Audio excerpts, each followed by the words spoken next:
I feel nauseous, believe me. Never had a lot of shit come easy. Had to work hard, struggle just to be me. Had to work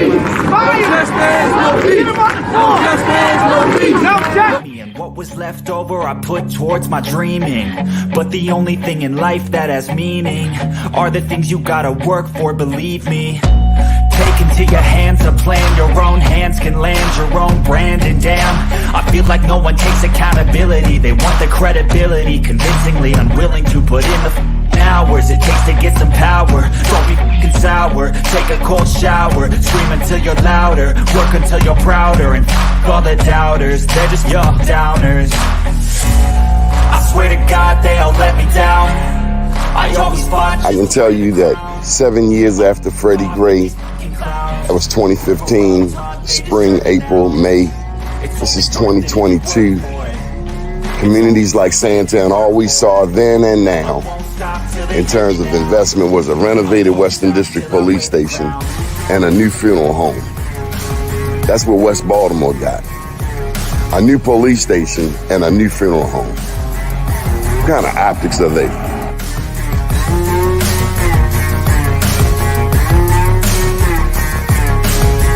Was Freddie Gray any different than 1968 Baltimore riots? Dr. King's passing, killing, murder? This is the same?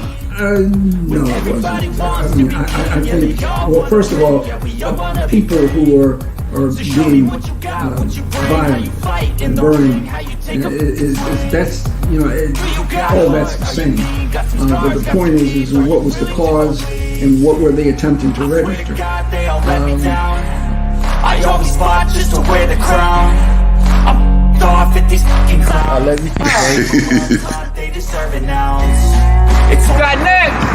And on before. It's only worth it if you work for it. I won't stop till they hear me now. I won't stop till I wear the crown. I swear to God they all let me down. I always fought just to wear the crown. I'm off at these fucking clowns.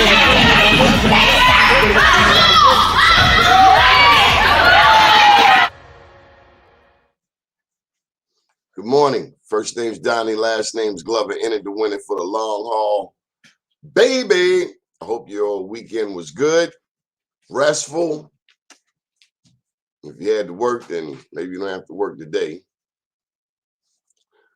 We are blessed by the best. Thank you, Lord, for helping us to make it through another night. Thank you for keeping all hurt, harm, and danger away from outdoors. Doug Blackshear. Let me tell you about this young man. He broadcasts every Thursday. He and his team, including Dr. Ashley Coleman and his producer lady, his cousin Kim, and they bring us the Black Business Roundtable. And just like we cover business and politics, so does Doug Blackshear. He's brought on mayors, council people, I would imagine some federal officials as well. And he's often talking about business, contracts right there in Oakland. He's taught me some things about Oakland that I did not know. And of course, Oakland has a lot of Black history, especially when it comes to the Black Panthers. Amen. Amen. So big ups to you, Doug Blackshear. Oakland, California. Big ups, Rico Crawley. Top of the morning to you. Peace and blessings. Be safe. God bless us all from God's giving hands. Good morning, Mr. Rico. Had a wonderful chance to hang out yesterday with some beautiful people out in the suburbs. You can go to bemorenews.com and check out the story.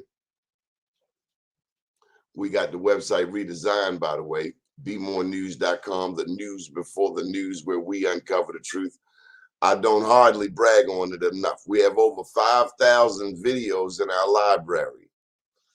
We have one of the largest, if not the largest, Black news video libraries in the world, right here on this network. And thanks to Black USA Our reach is even stronger because now we have hosts in New York, Baltimore, DC, Atlanta, Oakland, Los Angeles. And if you want a show, oh, we love you too, Doug Blackshear, my man, 500 grand. Then you should give me a call and see what we can do about getting you a show. 443-858-2684. But only if you're serious.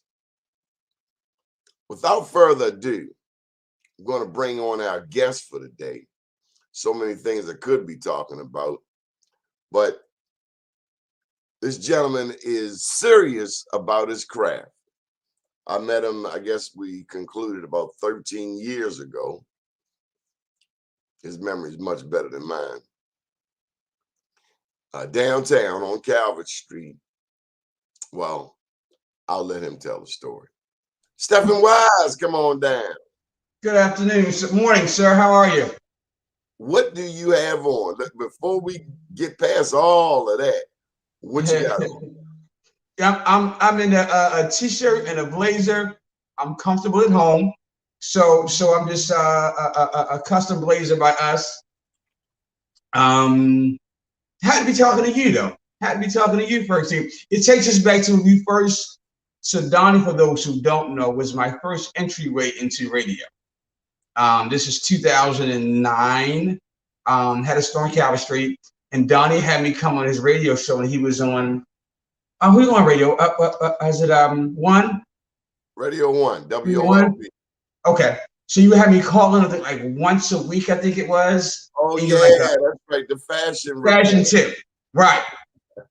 I would call in. Was it every day or once a week? Something like that. Once a week. Once a week. Yeah. I think we were still downtown. Possibly so. Possibly so. She would have me call in and give this fashion tip, and this was completely new to me. I didn't know that a couple years later I would have a radio show. But Doni got me accustomed with being on the air, which was owed to you. So thank you for that, because that was a whole new world for me. But you've gotten people involved in that sense yourself. I have. I definitely have. A lot of folks around the city who have podcasts and shows. They start with me. I won't say names, but I yes. It was new knowledge to the game. You came full circle and linked me up. Got WPB. PB, yeah, because Frank pulled me in around 2011, and you had kind of prepped me. It was like preschool, grade school with you, and then Frank took it, and then Frank, when they say, I'm not going to be here no more, and this is your show, you got to make it work. So he molded me. So you two molded me for radio journalism. And so I'm getting the bug again to kind of jump back out there again with the podcast kind of a thing now. We'd love to have you on our network. Yeah, it's an entrepreneurship kind of a podcast I'm really thinking about doing, because there's a lot of nuances to this entrepreneurship that everybody don't talk about. Beside the loans and the getting the capital, and if this ain't right and this ain't right, entrepreneurship thing can be a lot tougher.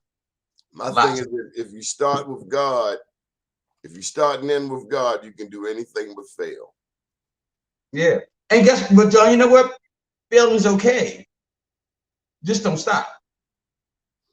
Failing is when you stop. Right. As long as failure is part of the process. Falling down is okay. Get back up.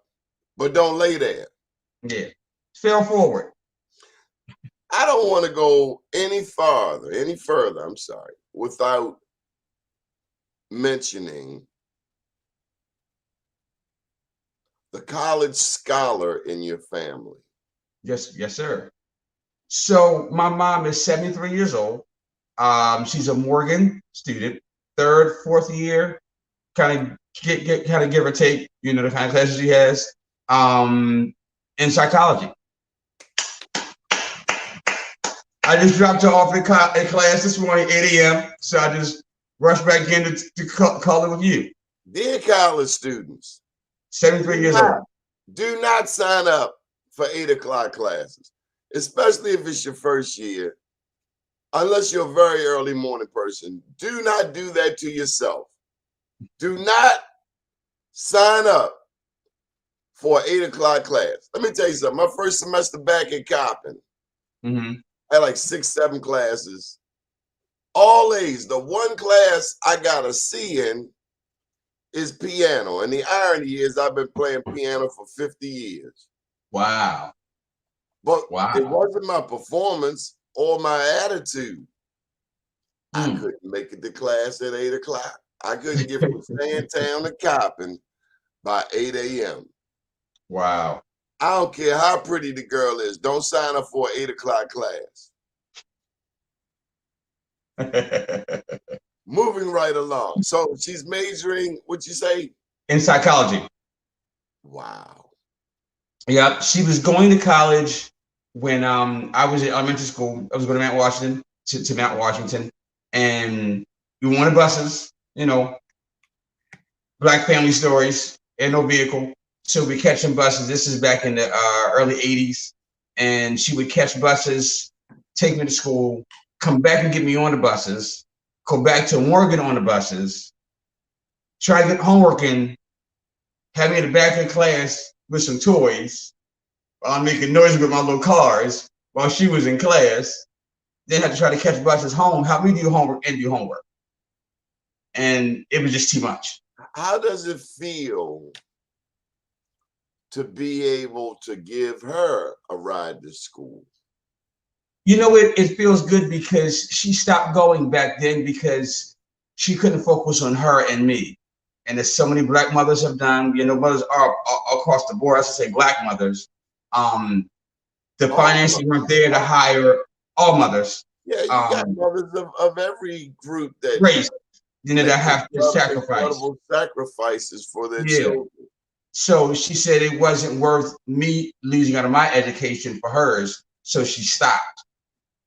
She stopped. The thing is, when you're the parent and you stop, there's less likelihood of you going back to finish because you got Junior breathing down your neck. So for the you know, all those years, her focus was family. My dad, my brother, and I. My dad died in 2014. So, I'm sorry, 2008.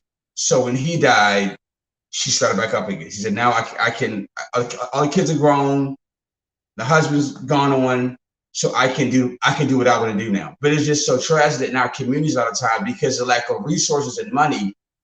The women a lot of times cannot pursue their opportunity, the dreams, because of lack of money and resources. I'll say it like this, that where a young man at 18, 19 can go to college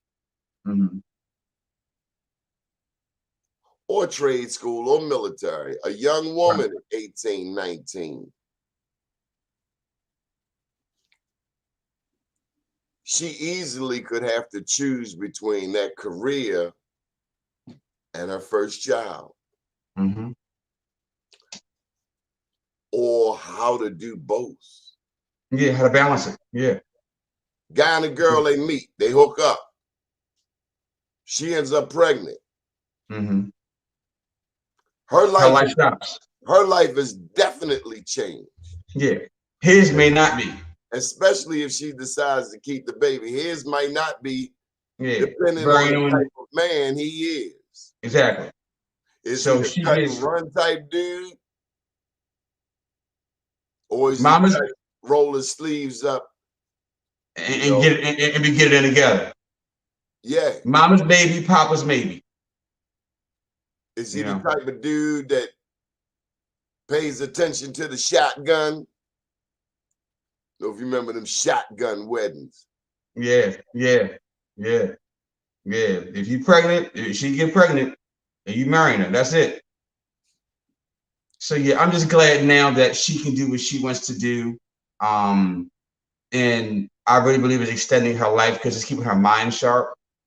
I should have taken physics and these classes that I'm confused. She had doing these 3 and 4 page math problems, and she did it. And I like it. Another thing I like too is that she was told all her life that she was stupid and slow. Growing up, she was told that she was slow and stupid. She was told, Donnie, just be a good person. Just be a good person. That's enough. That's the old teaching. Malcolm X was told that by one of his teachers. That old teaching. Hey, brother, I don't know if you saw the show last week where we discussed Hose Heights. Hose Heights is in between Hamden and Roland Park. And there are some people in Roland Park who don't want this historic Black community founded by Grandison Ho. They don't want them to be. They don't want them to exist. It was the same mentality back in the 1800s, where some people want to limit us simply because the color of our skin, but make a dumb SOB like Donald Trump president and willing to die for him. These are the type of people that we are dealing with, not the most cerebral. Yeah. Some romper room. Some romper room mentality. Yeah, certainly. Yeah. Kangaroo, certainly not some academics. Yeah. And believe it or not, these people have say-so on running the country, but they forget that although we are 13% of the population, it's a very, very powerful 13%. You ever think about what we have accomplished as a people in this country, despite the lynchings, despite the redlining, despite the Homestead Act and the Freedmen's Bureau and all the money that's been taken and stolen? We are a dynamic people, whatever industry we get in. And they mad about it. Keep on rising to the top. Don't get mad. Go to school. Go to school. Work on your craft. You don't get anywhere hating. No. You can't be good at what you do if you got any hate in your heart. Right. Yeah. Not compared to somebody with love in their heart. They will win every time. Keep your heart pure, because out of for the issues of life. So, downtown Baltimore, you were sharing some history with me last night. I want to. So, did we even talk about what do you do? Did we get to that part? No, we get to that part. So I tell folks I have fun for a living. I have fun for a living. That encompasses a lot. So I guess I would say by trade or by passion, maybe. I'm a menswear designer. I did learn how to sew. I did sew for quite some years.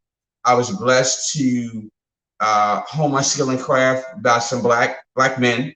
One, by the way of Marty Wade, that had a menswear store, homeware store in Ricetown Plaza back in the early 90s. So he rented out men's tuxedos and did men's fashion, he and his wife, out of the plaza. And then he introduced me to Earl Bannister, who was a menswear designer as well here in Baltimore. And Earl was making a lot of suits. A Morgan student, he was at Morgan for engineering, and he picked up sewing while in college, and got into a career in fashion. And he taught me how to sew in 1995. I worked with Earl for several years, and then I branched off and did my own thing in menswear, and I still do it to this day. Among that, I've done art shows as Donnie has attended, and other art kind of events, other entrepreneurship endeavors, and stores and things like that over the years. But I'm a designer. I don't claim to be a tailor, because tailoring is a whole different skill set. And yet I did sew. I have an incredible tailor who works with me now, Alberto, who is a master at it. Now, I wouldn't dare disrespect the trade. Like, he made this. I wouldn't dare disrespect the trade by comparing myself to him, even though I did sew. I got to Donnie last night, it's kind of like me and Donnie in the morning shaving our facial hair with some clippers and saying we're a barber. It's disrespectful to the guys who really went to school and learned about skincare and follicles and, you know, cut different grades of hair and what blade is for that. And, you know, so this guy been sewing 50 plus years.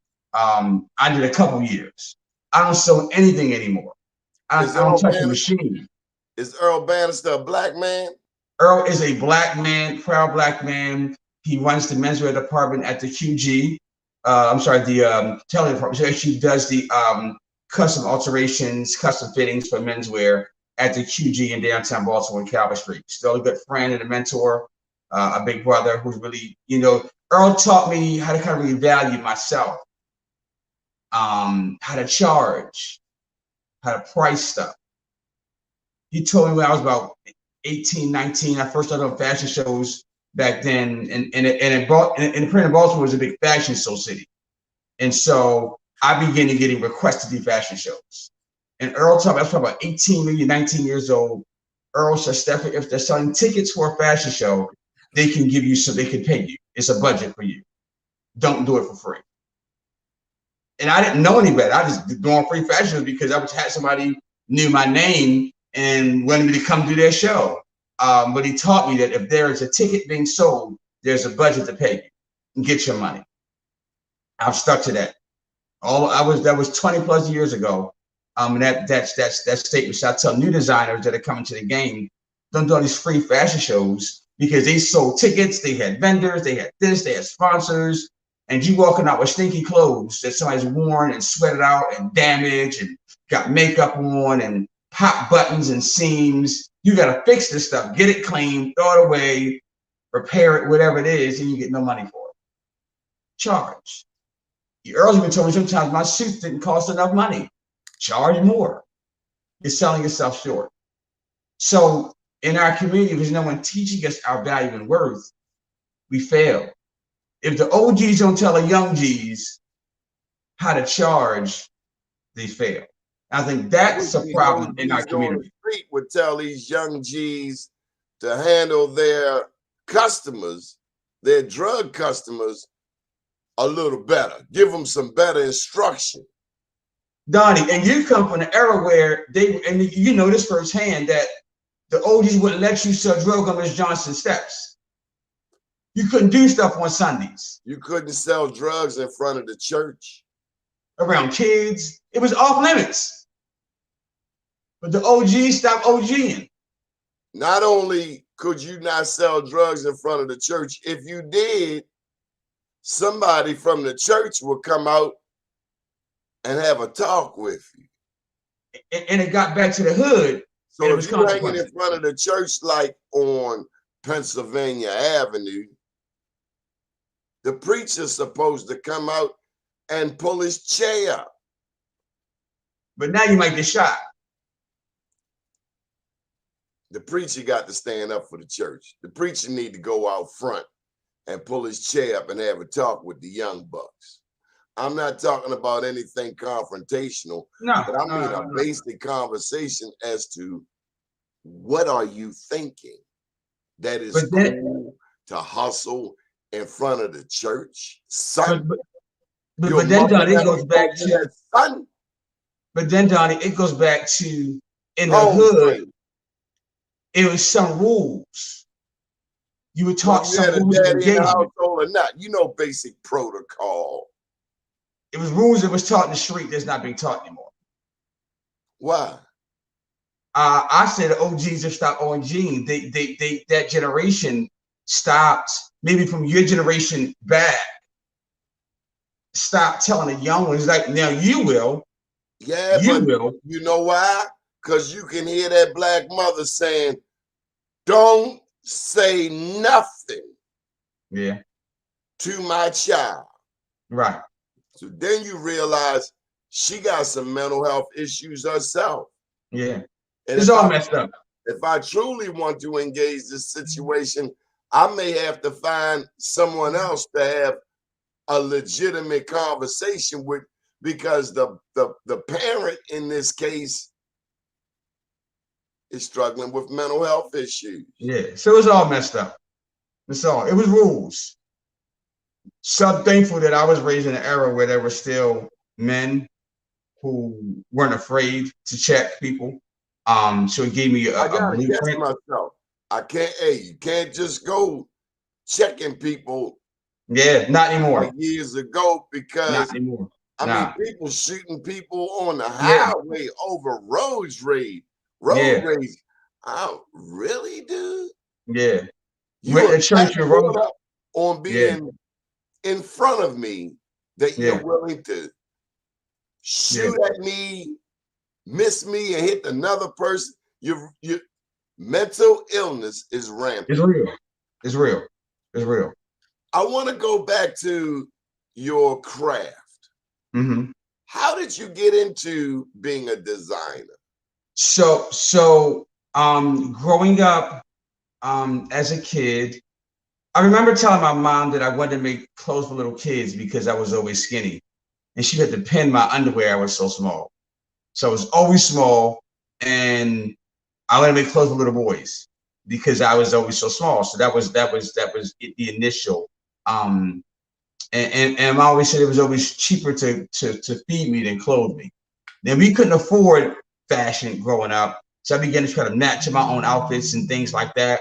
And so that began to be, I guess, the start of it. But growing up poor, you couldn't really express a lot of, it was on options. I got hand-me-downs, and that stuck with me too. I remember my teachers, because I went to Mount Washington, so it was a Jewish, school, Jewish neighborhood. So the teachers gave me their grown sons' clothes to my mom, who was so poor. So I'm coming home with pants for guys that's in 12th grade. I can't fit them clothes. I remember bags of clothes that would give my mom for me, and they 18, and I'm 8. So I remember these stories and growing up and seeing the And all I empowerment. wanted was a pair of pals. You don't remember pals? No, I don't remember those. No. They were like just before Lee's and Levi's, but a pair of pals, they had 6 pockets on them, man. Okay. Back in the days, you ever heard of screwdrivers? No. These were the the construction pants. Yeah. The construction pants had a little pocket. Yes, I remember that. You slide something in. Yes. Put your pencil in. But yeah, these pants called screwdrivers, which had a buckle in the back of the pants. Everybody wore them. And my mom's was, she was breaking me off with the Sears plaid tough skins. Yeah. Wasn't no pals in the Sears catalog. If it wasn't in the Sears catalog, I was SOL. And that's where my big sister came in and was the saving grace. Make sure her baby brother had some current stuff on.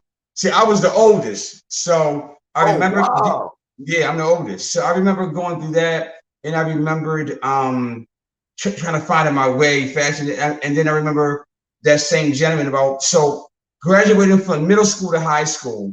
My cousin took me to diplomat shop. I don't remember no plastic tennis shoes. Nah, I go for my time. Now I remember, getting shoes out of like Payless, dreading going to Payless to get some pro wings, So. Dude, I had to wear a pair of Jack Purcells one time. You talking about wearing something? You talking about, some black people eat chicken, ain't nothing left. Right. I wore these Jack Purcells, cat. Man. I know the feeling. I wore them. I remember one Saturday waiting on my dad. He promised to take me up to Mondawmin. Legendary. Man, that's back when Charlie Rudo's. And Cookies. And Cookies was in there. Remember Cookies? I remember Cookies 2 for $20. I don't remember them at Mondawmin. I think it was Mondawmin. I think so. Yeah. Maybe. I remember Every Man's Son up there. Okay. Every Man's Son is where I got my first leather, because what I thought was my first leather was really a pleather. Mm-hmm. And I found out because one of them badass kids down 29 put a lighter to it. I watched my leather kind of wither. Yeah. So I about 13, 14, my cousin took me to diplomat shop to get the diplomat shop to get me a suit for my graduation. Nina confirms. Nina confirms. Cookies and on Dama's second floor. I remember going to the one on the avenue. Okay. Yeah, I remember Mondama. I remember going to Mondama. So that began to kind of spark something going diplomat shop. And so I had to go back down there, I think for a shirt fitting or something for my graduation. And I started going diplomat shop and the red shed. So I started going down there after school when I went to Dunbar. I started off going to school at Dunbar. And I would leave Dunbar and go hang out at diplomat shop. And it began to teach me how to take measurements. I was about 14 years old. And it began to spark. I had long arms, tall, even slim and long arms. And I got long arms. And I got me some Coogee socks. And I seemed to dress better when I was dressed up than dressed down. And I remember my freshman year at Dunbar, I had holes in my shoes. Oh, hold up. You a poet? I was a poet for a year. First time I got robbed, I was at Dunbar, leaving Dunbar. First time I got robbed. How you get robbed at Dunbar, man? We don't have that around there. Listen, hold up. Going on Hillen Street. Right across the Old Town Mall. Oh. Somebody got you over at Old Town Mall. Right by coming out of Old Town Mall, right by Hillen Street. Oh, that's a different story, but not around Dunbar. You're not at Dunbar, but you got to go do Somerset. I need to clarify that. That's holy ground. That type thing didn't happen there. Other things happen, but you ain't getting robbed there. Yeah, not at Dunbar, but leaving the school. Old Town come Mall, do Somerset. You're right. Once you cross the Dunbar, go do Somerset back then. You walk through Somerset to get to the bus stop.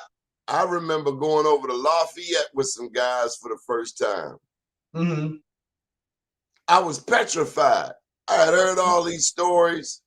Mm-hmm. I knew about Murphy Homes, so Lafayette seemed even more fun. Yeah, man. I learned about Somerset. Man, them people. This. It didn't look like an apartment. To me, it looked like a condo. Floor model TVs. Okay. Wall-to-wall sofas, carpet. I'm like, these people living in better than folks uptown. And it taught me a very valuable lesson.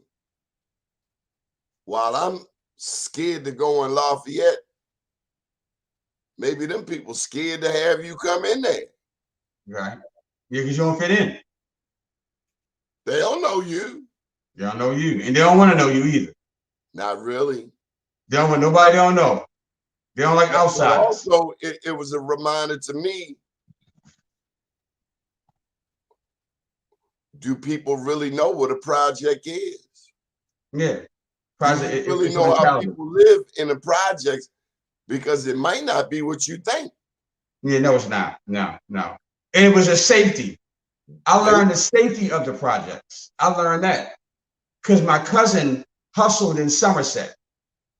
So when I would come out of Dunbar, I would walk my older cousin. He hustled over there. Him and Terry. A guy named Terry. And he always let me know if you ever got a problem, see Terry. It was rules. So I couldn't get touched.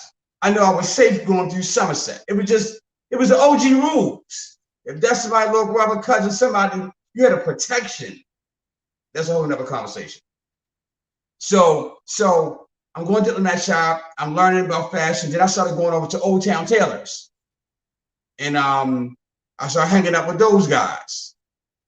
And I would go to Harry Gus and Morton Shank, and I would take sweater vests or stuff, some hand-me-downs, and I began to go to I would get buttons and zippers from Morton Shank on Baltimore Street, the button store. Wow. So at this point, you're more than interested in I'm in. I'm beginning to create. My first piece I got it somewhere around here. It was a sweater vest my dad's best friend, my uncle, gave me. And I went to Morton Shank and bought a zipper and some gold buttons. And I had them put a zipper in it. Open it up, put a zipper in it. And I put 12 gold buttons. No, 20, it was 12 on each side. I sewed them on and I said I made it. My first ever piece. And went to church and said I made my outfit. And it began. And then I would have them put a buttonhole in a blazer, and I say I made it. And that was my entryway. Old Town Tailors, the Martin them down there, Old Town Tailors, and I would pester them and say, let me come behind the counter. I would just go hang out with them.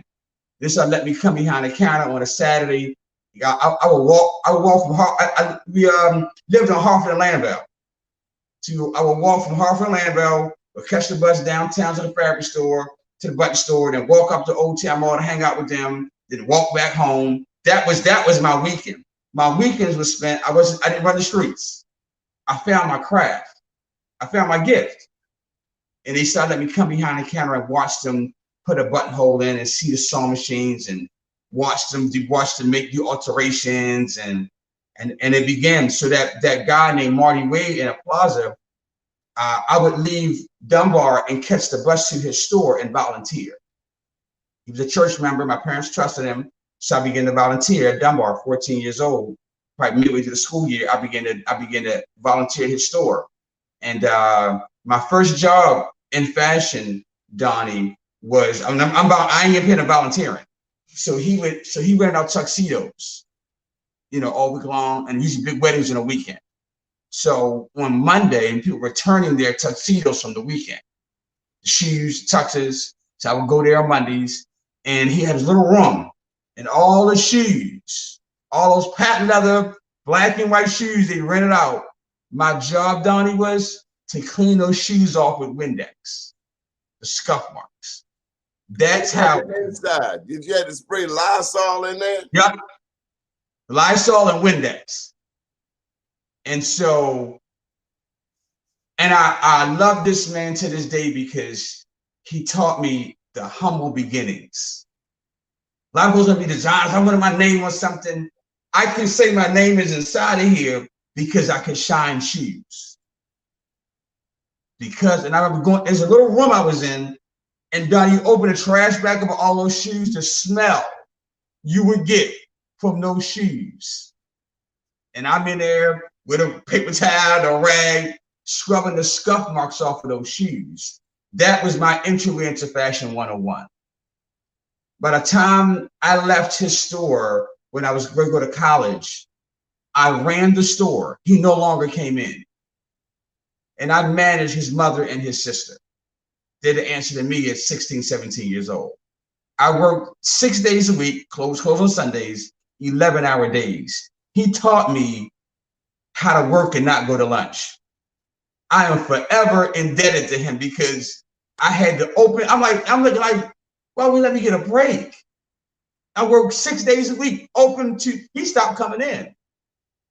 He would call me 9 o'clock to count the money, see who the money was, take your little pay, do the must in the drawer. I'll come get in the morning. And he was training me for the work. So I don't need to take vacations. I don't want a vacation. Who is this? Marty Wade. Marty Wade. Little short, light-skinned guy with a strong walk, gator down. You think he owned the place. Extreme. He was about 5. He was shorter than me, so he's about 5 foot, probably 7, 5'6". And what does fashion? What does a man's fashion say about him? If that's says everything. It's his fashion sense, his style sense. I think it says how he feels about himself, how he views life, how he sees the world, how his outlook on life, his outlook on humanity. It's everything. It's not just I look good. Nah. It's the details that go into. It's the length of the sleeve of the jacket. It's the length of the jacket. It's how the jacket fits. It's all those things, because a refined man, this is going to fit a certain kind of way. It's just certain things that a man that really can dress knows how to do. It's just going to be certain things. The shirt collar's not going to be too big. The sleeve's not going to be too long. The crotch of the pants are going to be too low, because he knows that it has to fit well. So it's just things that a refined man knows. Those who don't know, the sleeves are too long, the stuff's too big, the shirt collar's too big, it's hanging. It says a lot. It says a whole lot. I was thinking to myself when I was a young boy, I remember seeing my dad put a coating on his fingernails. Yeah. Yeah. A man gets manicures. Man gets pedicures. First of all, it's healthy. In my little limited mind, I'm like, men can't put that on their fingertips. It's actually healthy. You don't get manicures and pedicures, you know, the dirt, the bacteria, the grime, that's if you work hard with your hands. Are just never all this monkey pox, chicken pox, goat pox, all these pox are going out here. But just in most men, we don't take care of ourselves. Because it isn't, you know, in black community, we're seen as you're gay or you're this, you're metrosexual, or whatever those terms we give are. But as you go into higher echelons of life, men take care of themselves because it extends your life. Many people have, you know, issues with their body because, you know, they don't do grooming. They exfoliate. So it's beyond just a gender thing. It's a health thing. And it's all a part of fashion. How you gonna have a $3,000 suit and like no manicure? It doesn't add up. Have an $8,000 car and you can't get a manicure. How about an $80,000 car and you're renting an apartment? That's stuff. But see, but then the man's fashion sense says some things are in order too, though. I need a house first and foremost. Yeah. First and foremost, I need to pay for this house. Yeah. Mm-hmm. First and foremost, damn a car, I'll walk, catch a bike. But that roof over my head, absolutely, unequivocally, without a doubt. And then a man's home and how his home is laid out says a lot about him as well. All these things are just a conversation of fashion. Fashion isn't just I got a nice outfit on. It should be holistic. So for me, fashion is a holistic thing. It's not just I got a nice outfit, I got a nice suit, you know, I'm fly, I'm dripped down. It's just like, what's the whole lifestyle like? Who are your friends? I have a question for you. Here's a fashion question. And if you have any questions, put them in the chat. We have Stephen Wise and what you are a designer. I'm a designer, yeah. Is there a name to the style? I see Ezekwe wearing this style. Shirt, tie, sweater, blazer. And this is the sweater with the zipper. I don't know if it's a style. It's no name for it per se. I don't know. You know, preppy was always the best, and the maybe a sweater vest and a blazer and a shirt and tie or something. Maybe preppy, collegiate. But I think it just depends on you know, you have your own personal preference. Because like sometimes I mix mediums, I mix different things. So I don't have a name for that per se. Doug out in Oakland said he had a tailor-made suit, and he was talking about the difference, big difference between off the rack. Yeah, and there's a difference. There's a difference. But you can buy an off the rack suit and get it tailored to fit you, and the person thinks it is custom.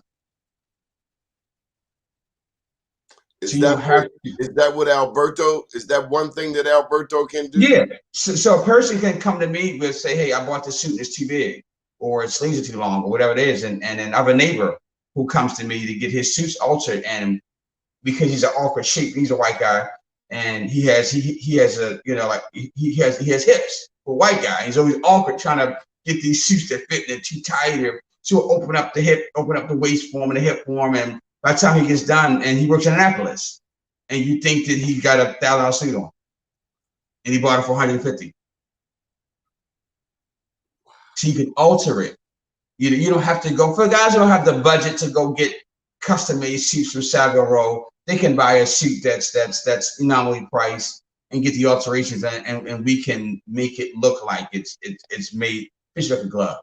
You see, I was taught for me, that I would buy a suit starting with the jacket, 42 regular. Mm-hmm. Well, so you do is you start with the shoulders. If the shoulders aren't right, I don't even get the shoulders don't fit you right. If they're not fitting flush against your shoulder blade, then you shouldn't get the jacket. This can be taken in, the sleeves can be altered, but if this isn't right, this affects the armhole. So as you get into cutting this, you got to cut the armhole. It ends up getting to a pricey, even pricier. Is get a jacket that fits the shoulders first, and then the rest, shoulders and the length should be good. The rest can be altered and played with. But if this is too big, then that's it. Yeah. I have a question for you. And again, if you have your questions, put them in the chat. We're talking with Stephen Wise. I mean, the term is designer, but when I think of you, Stephen, I think of clothes, all things clothes. Mm-hmm. Also, I think of downtown Baltimore business. And maybe we'll get a chance to talk a little bit about the history. Well, let's just get into it. Anybody else you want to mention? You mentioned Mr. Wade. You mentioned Mr. Earl Wade. Those are the main two for me, fashion-wise, in Baltimore. That really kind of impacted me and shaped me as a young Black man. Those two guys were. I've had mentions along the way with those two are the fashion guys that really kind of shaped me into what I am and who and how I see things. Now you have this proclivity for downtown Baltimore. Yes, love downtown. I'm a downtown guy. I don't know where it came from. It just made sense. It made sense because to me, the money was always downtown because the offices, the work, the workforce, the kind of clientele that was down there. It just made sense. The tourism, because I realized that the tourists, because of Baltimore's stigma, weren't going to travel to Greenmount Avenue to somebody's tailor shop, to Park Heights somebody's tailor shop. They ain't doing it. So we might even do it. The tourists definitely not going to do it, but they'll come downtown, and I begin to work downtown in different things. Instead of realizing that it made sense to be downtown, so it just made sense to me. The energy was back in our day, Donnie. The energy was vibrant then. It was just energy and life, and everything was downtown Baltimore. So now it's gone. I submit to you that the ancestors were calling you to come downtown. I agree. This is a majority Black city. And if it were not for people like you, we would not see Black businesses in downtown Baltimore. Yeah. And that's important from the big picture. Yeah. You can't have a majority Black city that don't have any Black businesses downtown. And I made sure I was down. I was early on fashion guy. Hold up. Big ups to Shalonda Stokes. Yes. For pushing the envelope in that direction. Similarly, I was with the speaker yesterday, Speaker Adrian Jones, Speaker of the House of Delegates in Annapolis, and I similarly thanked her for what she does in her realm. And so that just is a broader reminder that we need each other. This business ecology. Yeah. We need each other. We have everything in our community. We just got a G-check integrity. If you tell somebody you're going to do something at 10 o'clock, you do it at 10 o'clock. You got to do it. If you're going to be open these hours, be open those hours. You got to do it. Don't have a greasy sign on the door, be back in 5 minutes. That's passe, tired, and old. Yeah. Get a team. Hard to do everything by yourself. So it's impossible. Pay somebody. Eddie Brown said have the best compensation. Brown Capital Management. He only manages billions of dollars, but he said have the best compensation package in the region. Pay people like you want to be paid your worth. Pay other people their worth. Yeah. Don't ask for discounts. Oh Lord. Don't ask for discounts. You know, it's an insult. That's a good way of ending the discussion with me. That's a discount. We don't go to BG&E asking for no discounts. We pay whatever that cell phone bill say. Or they'll cut you off and you go pay it. I don't play them games with people. Like you said earlier, your mentor, one of mine, Diane Bell, she said know your value. And even more so, know your price point. Know what you need to make. So Donnie, let me share this with you. Before we digress, I remembered had a friend of mine that was always selling stuff around the mall, just always hustle stuff. And he said he was in Towson Mall, and he said he went to the Louis Vuitton store trying to hustle something.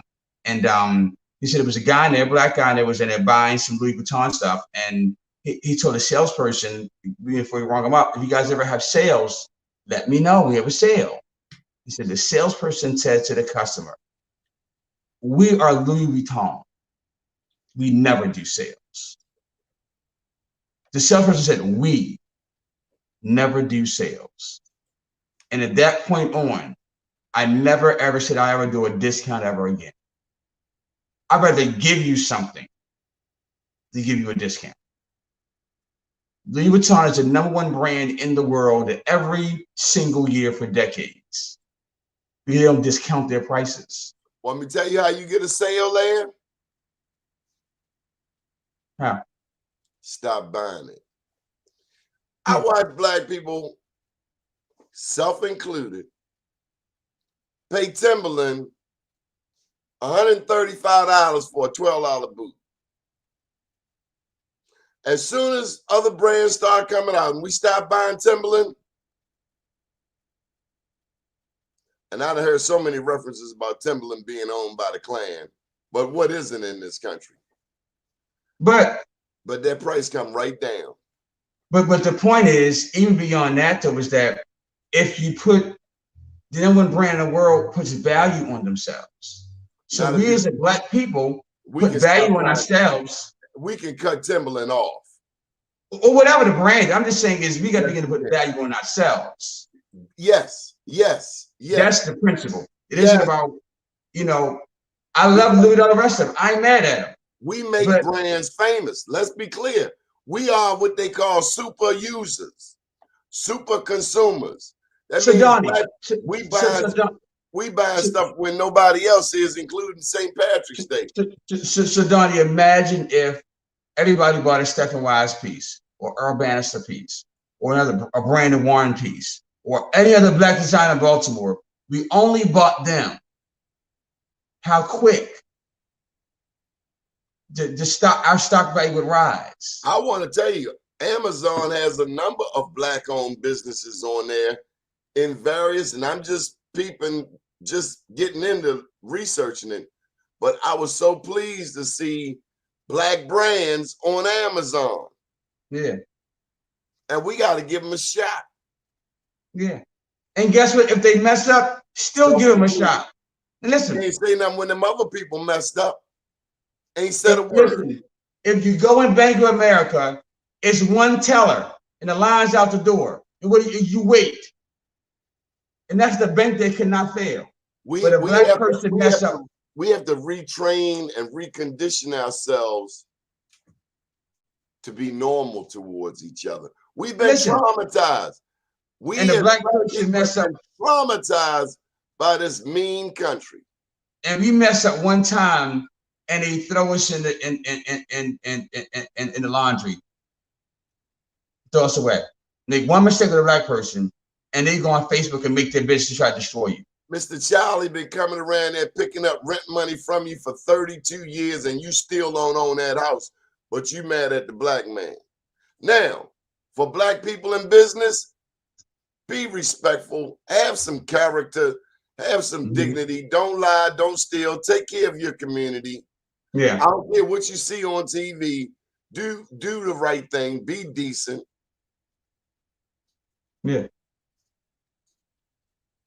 We got just a couple of minutes. How can people get in touch with you, Mr. Stephen Wise? They can do the traditional email thing at swbrandme@gmail.com. That's SWBRAND as in David ME@gmail.com, or easier, just go on Facebook, Stephen Wise. I'm right on there. Or Instagram at Stephen S. Wise, Stephen S. Wise. And I respond to DMs and inboxes and all that kind of great stuff. And yeah, gonna reach you those ways. Doni, thank you for being a champion. Right? Yes, sir. Stephen Wise, you have Facebook, Stephen? No. Facebook is Stephen Wise. Instagram, yeah, right. Yeah, yes. You got yes, that's good. You got it. Thank you, Doni. Thank you, Donnie, for championing the cause and being the OG for me. And checking me as I had to be checked and calling me on the carpet, because if I can't respect and honor what you got to say, I can't get to the next level. So thank you. We got to mention before you go some of those outreach efforts that you are known for in downtown Baltimore. Man, I forgot, and you know, I forget the impact I've had, and so someone reminds me of what I've done. Hotel, man, the art shows, the rent parties, the retirement parties. Tell them about the rent parties. You have done. So the rent parties start out with the Freddie Gray. So when Freddie Gray, you had the Freddie Gray situation in Baltimore, I realized how many black businesses were going under, and so I started a rent party up, and we began to raise money, crowdfunding in my store, and I had no money. And I raised money for other black businesses. So once a month, we come together as a community and put money in a picnic basket and give all the money to the business owner at the end of the evening. Whatever you donated went to that business owner that we saw was struggling because of the riots and unrest. The white guy with the tennis shoe shop who was very, very helpful over there in Cathedral. Harrison and his partner at For Rent Shoes. They left Baltimore, but they were big advocates of everything that I was doing. They did more for me and I had to say it, than our community, a lot of other black folks did. I love white people. I'm still pro-black, but they really impacted a lot of local creators in Baltimore. They helped to curate Harrison, yes. He left Baltimore. They moved out of Baltimore, yes. They shut down and left Baltimore. A black woman, though, my first babysitter, has made it into a salon and a vintage kind of boutique now. That is the Cathedral, 1 block south of the library. No, 1 block north of the library. 1 block, well, I guess, north of the library, yes. So 515, black-owned business now.